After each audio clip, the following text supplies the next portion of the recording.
I've always been fascinated by speedruns, but never really got into it myself.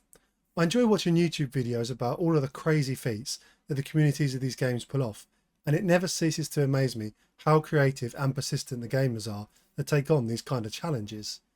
It's quite incredible, really, how the top speedrunners know a game inside out, where to save a few milliseconds here and there, the exact button presses and glitches to pull off. It's all quite cool. One of the reasons I've never tried it myself is that most of the top games that people speedrun, I don't have too much personal love of, to be able to play them for hundreds of hours at a time. Quite a lot of the popular games to speedrun also seem to be for the Nintendo 64, which personally I've never been a huge fan of. Alright, look, listen, sorry, but I didn't really grow up with the console. It's one of the hardest systems, I think, to go back to if you didn't have love for it at the time. Everything just feels so blurry. I get why people love it, but it's just not for me. So for me to give speedrunning a go, I was going to have to find games that I love playing. I first looked at PC titles I really enjoy, but the problem with them is that they often require playing on specific versions of the game under specific settings, and I couldn't really be asked to go through all of that setup, especially in games I like playing, often casually. Retro is better because you're not too hampered by patches changing everything, so retro was the way to go. For me, this meant either going for the 16-bit generation or the 6th gen.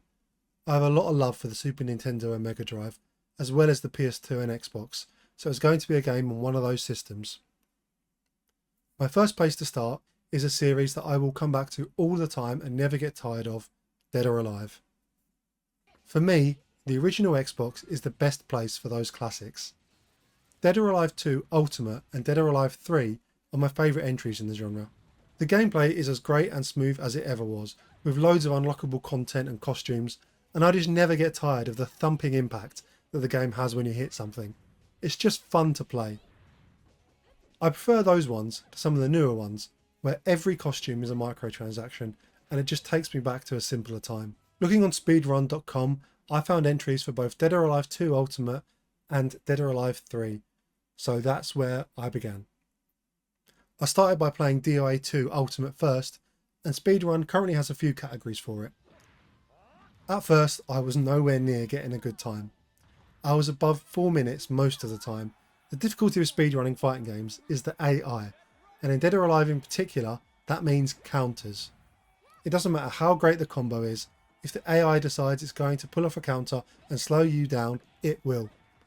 I quickly realised that lots of fancy combos are great when you're playing against a real opponent, as it hits them in lots of places at once, in quick succession. Against the AI, when you're going for speed, it seems a bit more optimal to just hit hard and fast. Kasumi was my character of choice for my first attempt, and after playing for a couple of hours, I managed to get a decent time, 3 minutes and 3 seconds, which was enough to place in second place in the story mode category. Granted, there aren't many people speedrunning this game, but this is about having fun, and the only way to get more people playing a certain game is to play it yourself and try and spread the word. It would be great if more games like this became popular for speedrunning, because I'm sure there are crazy feats and strategies I can only imagine. I was happy with that one and didn't think I could beat it that evening, so I moved on to Dead or Alive 3.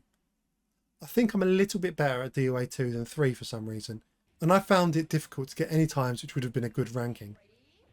I noticed though, there was only one category which didn't really have much movement in it at all, Team Battle. There was only one entry, so I focused on this. After a few attempts, I got a pretty good going, which was enough to put me in first place. I'm sure by the time this video comes out it may be beaten, but as of this moment, right now, I'm first place in something on that website, which feels pretty cool. I decided it was time to try something else, only a strange thing happened.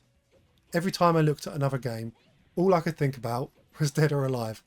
All I could think was I wanted to improve my time, what I had done wrong, what I could do better, and it started to tick what made speedrunning so addictive to all of the people that do it. It's sort of like a gambler's mentality, except all you're gambling with is your time. So over the next week or so, I kept playing these games whenever I had a moment. I started getting better, improving my times. I managed to do some respectable runs, getting some good times in on the time attack single category, but the one I enjoyed the most was the time attack tag. I felt a little more comfortable in this one, since the overall run was shorter, which meant it was easier to restart if something had gone wrong.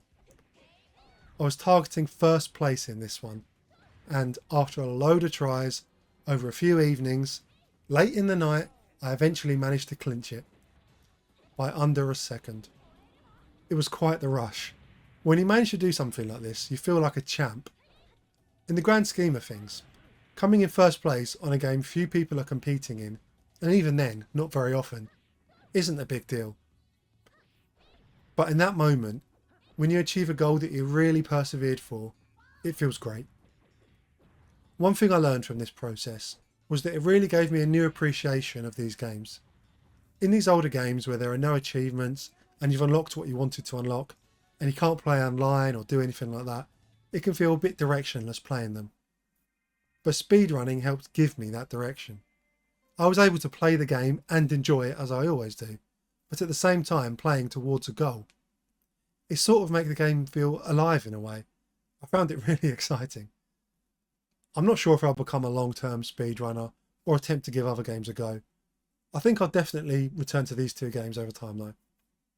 See if I can improve and anything else I could achieve with them. I've discovered a newfound respect for speedrunning. And I think if there is anyone else like me who's interested but not quite sure about it, then maybe try what I did. Pick a game that you really love from your past, have a look at what times there are and just give it a try. You might find a new hobby in the process. Even now, as I'm writing this, I'm thinking about the game. My thought process is that Lei Fang might be the best character to get an optimal speedrun in, if played perfectly. She has a lot of combos where they keep the opponent on their feet, which is important because a lot of the time lost in this game in particular is when the opponent is lying on the ground after a big combo. So I think if someone was to play this optimally, perfecting her would result in the best possible times. That's just my theory. We'll see if that pans out over time. Well, that's the video. If you liked it, do the things people do when they like stuff. Goodbye.